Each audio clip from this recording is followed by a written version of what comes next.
Fala pessoal, tudo bem com vocês? Bora falar do Timão? O dia após título, o que esperar a partir de agora no Campeonato Brasileiro que já tá começando? O Thales Magno vai ficar ou não? Chega mais, eu sou o Chico Garcia, inscreva-se no canal e vamos juntos.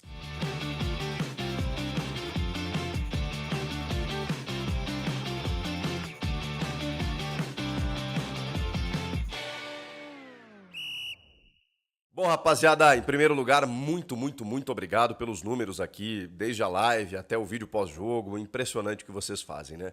Eu sabia que a hora que o Corinthians vivesse uma boa fase, né, e vem vivendo desde o ano passado, desde aquela recuperação incrível, os números eles seriam ainda maiores, né? Porque a gente viveu períodos difíceis, né? Momentos complicados e você sempre aqui comigo, então obrigado de coração. Inscreva-se no canal, é só o que eu peço para vocês, né? Se você já está inscrito, meu muito obrigado para ajudar a crescer esse produto independente aqui. A gente já passou a meta de 1 milhão de inscritos e vamos por mais ainda. Obrigado de coração. Gente, muitas repercussões, né, do título paulista, um título muito valorizado, né? O presidente Augusto Melo conseguiu até fazer uma brincadeira lá com o Cauê lá do Café com Leite, do Timão lá, ele e a esposa Alana, a Alana é palmeirense, ele corintiano, ele tem um meme muito bacana, né, que depois de jogo do Corinthians ele abre a janela, né, canta uma musiquinha, e o Augusto foi lá às 5 da manhã em São Caetano gravar com ele. Depois ele foi no jogo aberto da Band lá, troquei uma ideia com ele rápida, né? Claro que nesse momento ele também está se valorizando, né? Usando a gestão dele, falando de toda a reestruturação que ele está fazendo, que não é fácil pela herança que recebeu das antigas gestões. Então tudo isso faz parte do jogo e realmente o Augusto deve ter tirado um peso gigantesco das costas, né? O processo político ainda continua, né? Pela questão do impeachment e tudo mais, mas quando você vê o resultado dentro de campo, né, fica um pouco mais complicado para os opositores, né? E o Augusto montou uma equipe, né, juntamente. Acho que quando ele escolhe o Fabinho Soldado, o Fabinho realmente monta uma equipe fantástica. Ele deu a entender, né, de que o Ramon Dias tem a confiança da diretoria, mas a gente sabe que isso vai até a página 2, né? Porque depende do resultado, da pressão da torcida.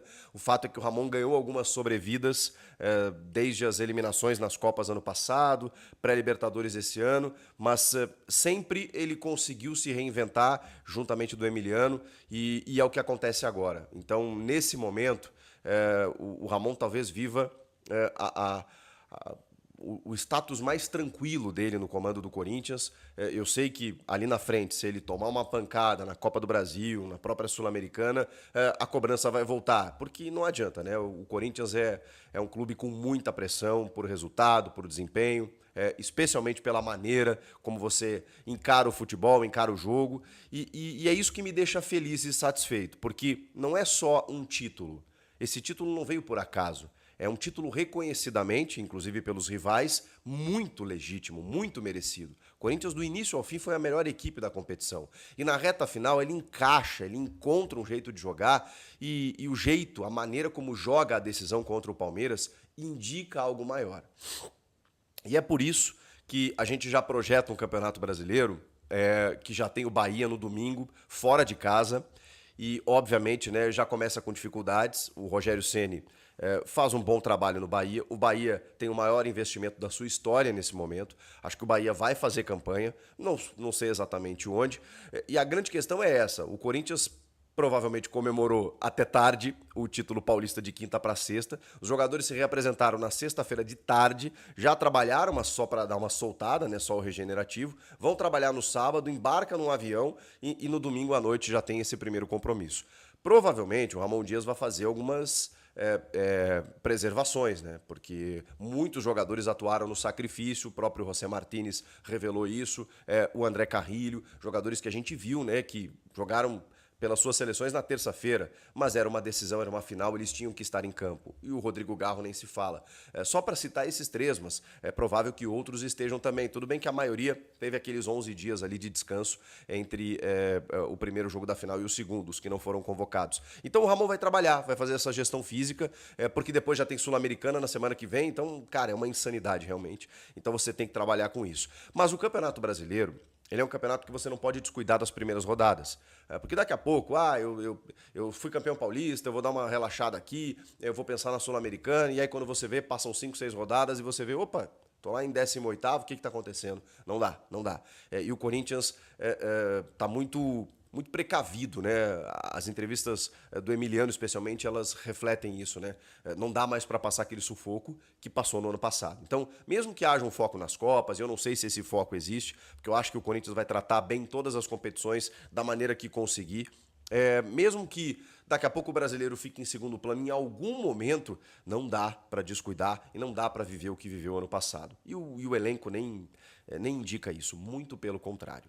Eu quero dizer para vocês e confirmar o que eu já disse em outros momentos. O Corinthians, ele talvez, porque não há um confronto direto nesse momento para a gente medir forças, talvez esteja atrás do Flamengo.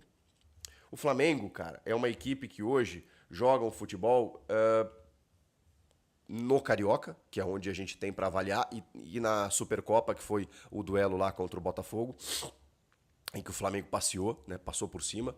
Mas o Flamengo reconhecidamente tem um excelente trabalho nas mãos do Felipe Luiz e um elenco absurdo, né, gente? As opções que tem o Flamengo hoje, com os já reconhecidos Arrascaeta, Bruno Henrique, Nico de la Cruz, toda a galera que a gente já conhece, né? Na lateral esquerda o Alexandro, na direita o Wesley, né? Hoje jogador de seleção, Léo Ortiz, Léo Pereira. Cara, um puta time, um puta time. E assim, quando você vai para o banco de reserva, você tem Luiz Araújo, Gonçalo Plata, você tem Michael, muitas opções, muitas opções. Então, eu acho que o jeito de jogar, a qualidade do elenco faz com que o Flamengo seja o favorito a conquistar o Brasileirão. Não é que ele seja candidato ou esteja no bolo lá. Ele é o favorito. E não há outro time junto do Flamengo. Eu vejo muita gente colocando Flamengo e Palmeiras, Flamengo, Palmeiras e Galo. Não, para mim o Flamengo é soberano. Não que ele esteja muito distante dos demais, mas ele é o favorito. Se tem um favorito para ganhar o Brasileiro, por quê? Porque brasileiro é fôlego, gente. É manutenção, é elenco e tal, é Flamengo, tá? E aqui eu não tô querendo dizer que o Flamengo já ganhou ou vai ganhar. Favoritismo, as pessoas têm dificuldade de entender.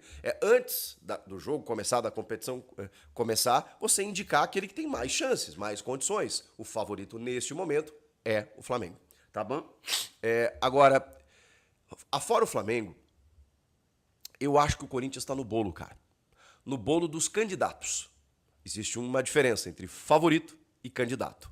E aí eu cito, eu acho que o Palmeiras está nesse bolo, porque o Palmeiras não vai jogar para sempre, imagino eu, esse futebolzinho que está jogando. Tem muita gente que chegou agora e que precisa se reencontrar, o Abel precisa se reencontrar, então acho que o Palmeiras vai melhorar. O Cruzeiro, ele não aconteceu, não deu liga ainda, mas montou um elenco forte, contratou um treinador reconhecido, o Léo Jardim, lá o Leonardo Jardim, o português, né, que chegou em semifinal de Champions com o Mônaco, revelou o Mbappé, um cara conhecido na Europa, que chega para comandar o Cruzeiro e em poucos jogos ele foi eliminado do Mineiro, mas recém chegou. Então, com o tempo, talvez o Cruzeiro encaixe. O Atlético Mineiro termina muito bem o Campeonato Mineiro, jogando bem, e o Cuca, a gente sabe, né, é um técnico que, ainda mais no Galo, consegue fazer um grande trabalho e de novo, elenco para isso ele também tem. Então eu acho que o Galo, o Cruzeiro, o Palmeiras, o Inter, eu sei que a gente até, o Inter ele vive essa dicotomia, né, que a gente sempre fala do Inter como favorito e nos últimos anos até nem tanto, né, mas o Inter, cara, do Roger Machado, é um time que, ok, né? A referência que nós temos esse ano é o Gauchão, mas o ano passado ele já vinha bem. Então ele tem um bom elenco também e tem um bom trabalho nas mãos do Roger. Eu acho que o Inter pode incomodar nesse Brasileirão. De novo, como candidato. E aí você pode elencar aí, Palmeiras é mais candidato que o Inter, que o Cruzeiro, que o Galo, mas paramos por aí, tá? Não acho que o São Paulo, por exemplo, tenha fôlego para um brasileiro. Não acho. Não acho que um Grêmio tenha fôlego para um brasileiro. Não acho que um Fluminense, o Botafogo, tá me estranhando muito. Eu acho que em algum momento o John Textor vai começar a dar umas cartadas aí e vai reforçar esse time para o segundo semestre. Então acho que o Botafogo tá meio nesse bolo aí também. E o Corinthians tá aí, cara. E o Corinthians tá aí. O Corinthians tá nesse pacote aí de equipe, de elencos interessantes, competitivos, bem estruturados, que podem brigar. É que, assim, o calendário, ele vai te atrapalhar em algum momento, como atrapalhou ano passado. Então, a Sul-Americana ela vai surgir no horizonte do Corinthians de novo para que o Corinthians vença o título. E o Paulista mostrou que essa equipe está sabendo jogar mata-mata. Finalmente, né? Depois das eliminações, nas Copas, aquela coisa toda, os jogos da pré-Libertadores que realmente deixaram uma imagem ruim, a maneira como o Corinthians encarou o Palmeiras nessas finais de Paulista me deu uma luz do tipo, é isso. Jogar mata-mata é isso. É sem o treinador inventar, é o time ideal e é os caras entenderem que ali é porrada, é pegada, é final, entendeu? Então isso me indica que o Corinthians em mata-mata pode sim ser muito forte. Até pela força do estádio, tudo que vocês já sabem, né? Isso na Copa do Brasil e na Sul-Americana. E o brasileiro, cara, vai depender de como você administra essa questão física, mas eu acho que tá no bolo sim. Tirando o Flamengo, que para mim é o favorito, o Corinthians está no bolo de todos os outros. Vamos lá, vamos para fechar esse vídeo, trazer informação aí sobre o Thales Magno, porque eu estava achando muito estranho o silêncio do Corinthians em relação a esse jogador, porque ele tinha um empréstimo, uma prorrogação de empréstimo praticamente encaminhada pela cláusula automática, mas precisava da liberação do New York City.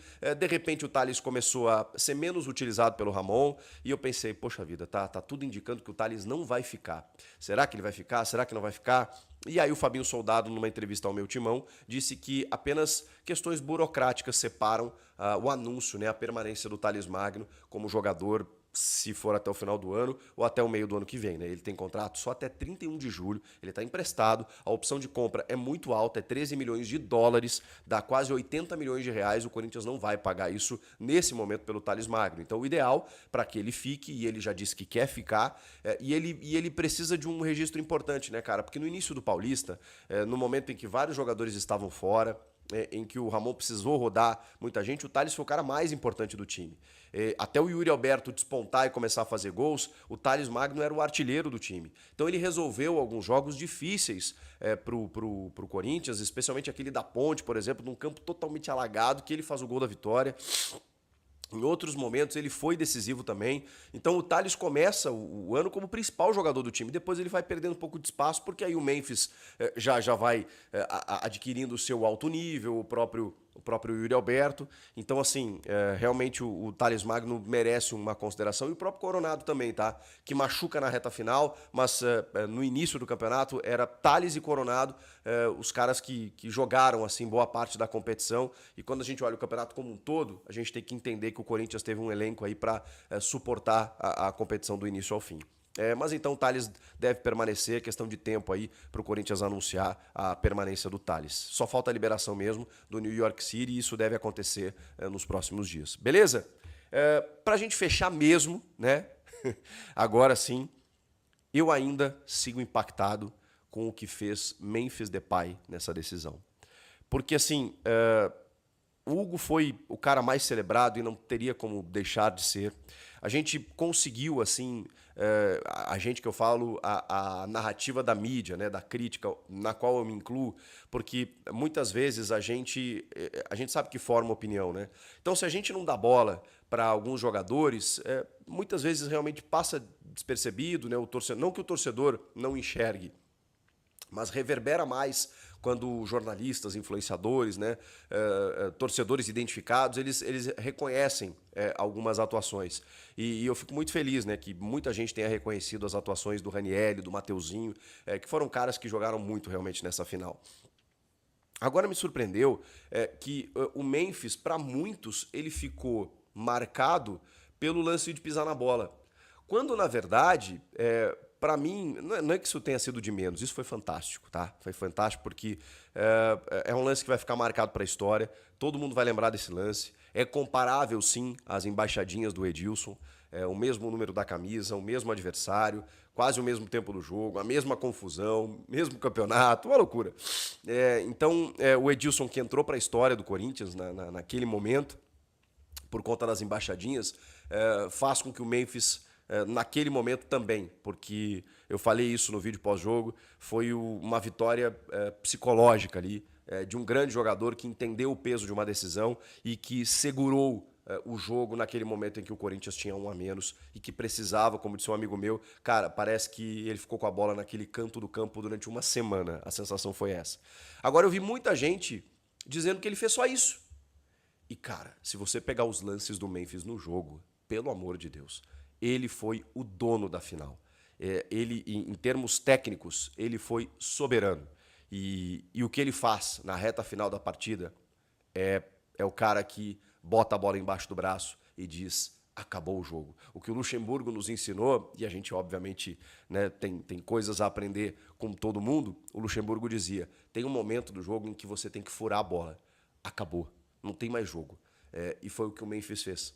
Ele provocou, ele segurou, ele chamou a falta, ele buscou algumas jogadas, ele deixou ali, esperando o tempo passar, construindo uma manutenção de um resultado para o Corinthians ser campeão. Então, o Memphis tem a sua importância tremenda nesse título. E nem vem me falar de premiação, porque, gente, o Corinthians é campeão e o impacto e o benefício disso é muito maior do que uma premiação que vai para um jogador, que só iria para esse jogador por conta desse título e que era uma das condições para trazer um jogador desse nível e não tem como você abrir mão disso. O Memphis hoje ele representa muita coisa. Então, isso aí para mim de verdade é o de menos. Enquanto o Corinthians estiver ganhando títulos, ele participando do jogo, ele sendo importante e ele ganhando mais por isso, eu acho que se as metas estão aí para serem cumpridas e se ele cumprir todas as metas, o Corinthians vai estar no topo. Não vale a pena? Comenta aqui, inscreva-se no canal e eu volto na próxima. Tchau!